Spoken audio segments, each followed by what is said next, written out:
The Xbox platform took a downturn and foothold on the console market, changing hands in favor over the wildly successful PS4. But Xbox has much more to prove to regain lost ground during an exclusives and sales slump that has brought a perception that Xbox is facing its demise. Things are truly starting to change, and here is what the future holds for Microsoft's Xbox console, starting now.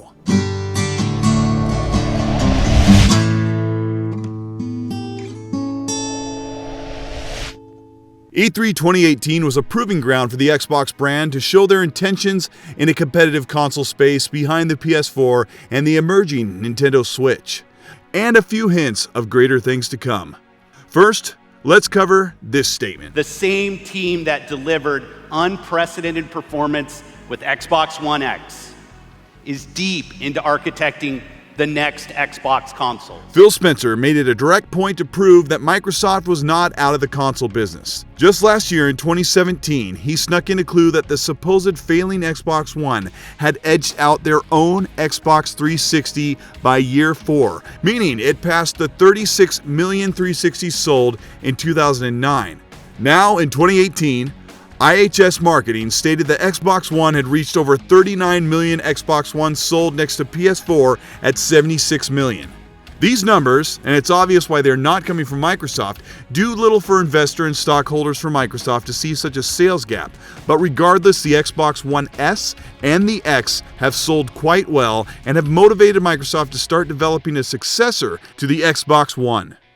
Xbox Project Scarlett, possibly due out 3 years after the Xbox One X in holiday 2020. Console gamers should have every reason to be excited for a whole new console, even this close to the latest iteration. The concept for multiple consoles in 2020 was already covered thoroughly by Dealer Gaming. Check out his video, it's down there in the description. But Microsoft may have that price barrier of another $400 or $500 console covered by offering 2 launch Generation 9 consoles. A $300 Xbox One X-like console in 2020 with a new Ryzen-based CPU capable of better performance, eliminating that bottleneck that the PS4 and the Xbox One endured since 2013. Basically, the graphics power of the X, capable of 4K visuals and true next-generation gameplay at an entry-level price at $300. The second console would be a $400 powerhouse, a full Ryzen-designed APU with high performance for much more 60 FPS gameplay, even in the open world. More AI with smarter and more immersive interactions paired with a 10-plus teraflop GPU to cement 4K as a standard target on the latest games. Even though in 2018 we're already seeing 4K as a target on the Xbox One X. The Xbox One's $500 announcement price has always been a deterrent for the casual or even common gamer. Offering a $300 or $400 premium console price is a must for Microsoft to expect to rub elbows with Sony's upcoming PS5. Microsoft's Phil Spencer is committed to offering the best console hardware to back up amazing third-party software and the upcoming first-party creations coming next generation and beyond. Microsoft announced that they would acquire 5 first-party studios, which would make up for the closing down of 2 underperforming studios left over from the glory days. The acquisition of Playground Games was an impressive one, since the Forza Horizon series has no true competitor, and with rumors of Playground's second team developing the next Fable, Xbox owners are going to see a true exclusive RPG brought to the platform. And I know what you're thinking, it's not an exclusive if it's on PC. But we're talking about games excluding PS4 and the Switch, not Microsoft's Windows 10 platform. Also, Undead Labs, the State of Decay team, and Compulsion Games, the talent behind We Happy Few, is acquired. And that may sound unimpressive if you're not a fan, but these studios will have full access to Microsoft Studios' teams, resources, and budget to make great games even greater. This means that Xbox will be seeing a true, full-fledged sequel to State of Decay with a AAA budget and productions treatment. Something that has been missing from the second-party offerings on Xbox like Sea of Thieves and State of Decay 2.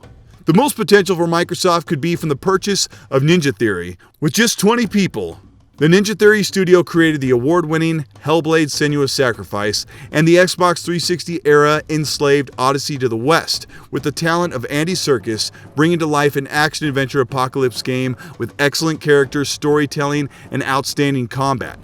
Ninja Theory will be put to task on current projects or new ideas for Microsoft with their newfound budget and support.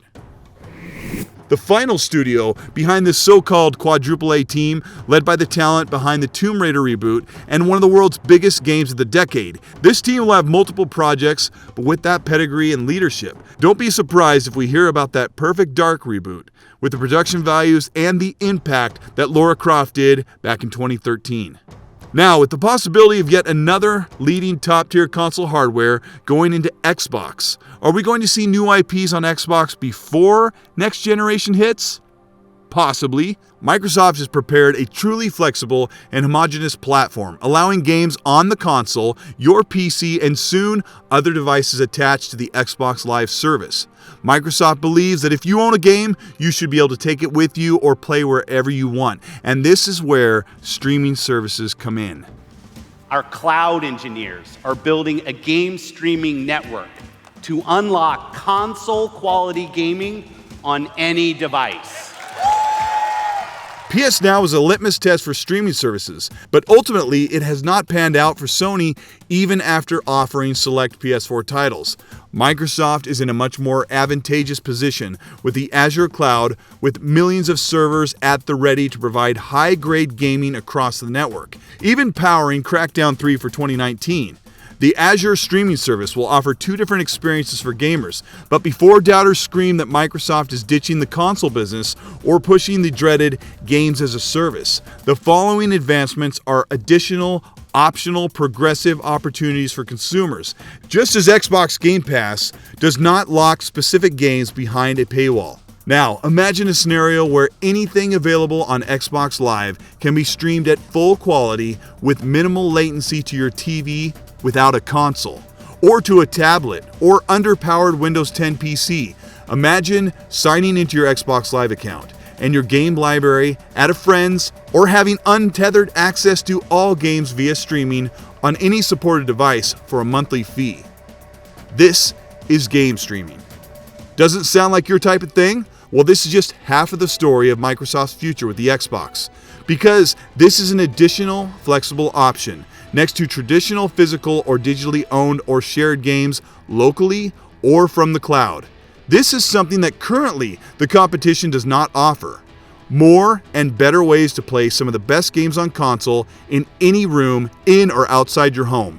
Microsoft has alluded to generationless consoles, but what does that mean? Microsoft is poised to carry the Xbox library forward up to 4 generations on the latest console, the Xbox Scarlett. Expect the entirety of Xbox One Generation 8 library to have full compatibility, even bringing the latest games like Gears of War 5 right through to the newest console. A brand new console that can play original Xbox 360 and Xbox One games playable, all in one place. What does that mean for those that chose not to upgrade to the Scarlett? Well, there's no reason why developers can't allow slightly downgraded versions of their latest titles, made to run on the Jaguar-based Xbox One S and the X, moving into the future with bigger and faster processing. Developers will want to stretch their legs with true next-generation visuals and immersion, and at some point, a console cutoff will have to be made, but maybe it won't be an issue until late into 2022 or so as the generation hits its stride. But undoubtedly, the competition will not be able to offer this kind of flexibility and support, although it's a safe prediction that PS5 will welcome the entire PS4 catalog from day one. This is a necessity, since digital purchases are so prevalent to gamers. But Microsoft has positioned themselves to become the Netflix of gaming and leaving the competition to be more like HBO. This is where the second part of streaming services will come into play. Those that do not make the jump to next generation on the Xbox because of the future-proofing put in place on the S and the X will afford a better gaming experience at 120 Hz because of variable refresh rate gaming on TVs via cloud-based streaming. Base Xbox One owners will be left behind for this advantage, but at some point, if you want the best, you have to buy the best. but with Microsoft possibly offering affordable entry-level powerhouse consoles at $350 or $400, more people can make the Xbox a part of their gaming mainstay. But if that wasn't enough, the new consoles coming in 2020 or 2021 will truly rival most conventional powerful PCs in graphics and even frame rate. More titles will be targeting 60 Hz on a huge living room television, and although PCs can achieve well over 120 Hz, the standard of high refresh rates on most console games will bring 4K resolution to life like no gamer has ever seen before on so many games.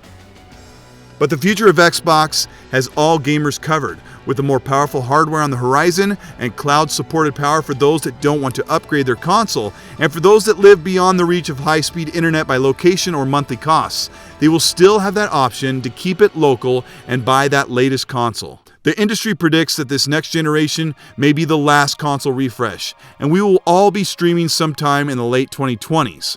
The future of Xbox is very bright despite the perception of a gaming community that sees the Xbox as a dying brand.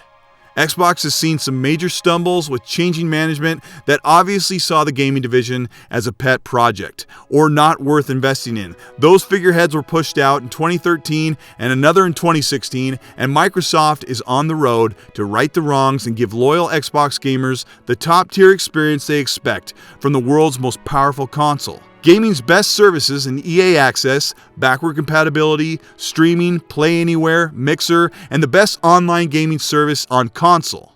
But do you think 2020 is too soon for the next generation? Would you rather hold on to your console until it no longer accepts the latest games?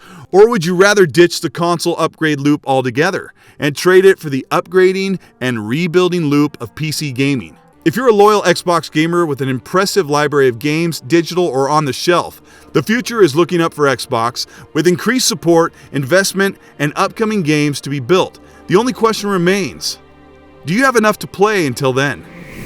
This is Colt Eastwood. Thank you so much for watching. Sorry for the delay for a new video. I'm not the kind of channel that reports on news of the minute, and I know that you've seen countless videos on this subject already, but I wanted to take the time to cover it in my own way. Besides, I was really burnt out from the entire week of E3 craziness. And if you like this video, take a minute to answer the questions I asked in the comment section. If you're a new subscriber to the channel, be warned, this is an Xbox-centric channel. I approach most gaming subjects from the perspective of an Xbox gamer. I also own a PS4 that I play a few exclusives on each year. I hope you're having a good time. I hope you're spending it with friends, and I hope we're all learning from each other. Take care. Thanks again for supporting my channel, and please, be nice.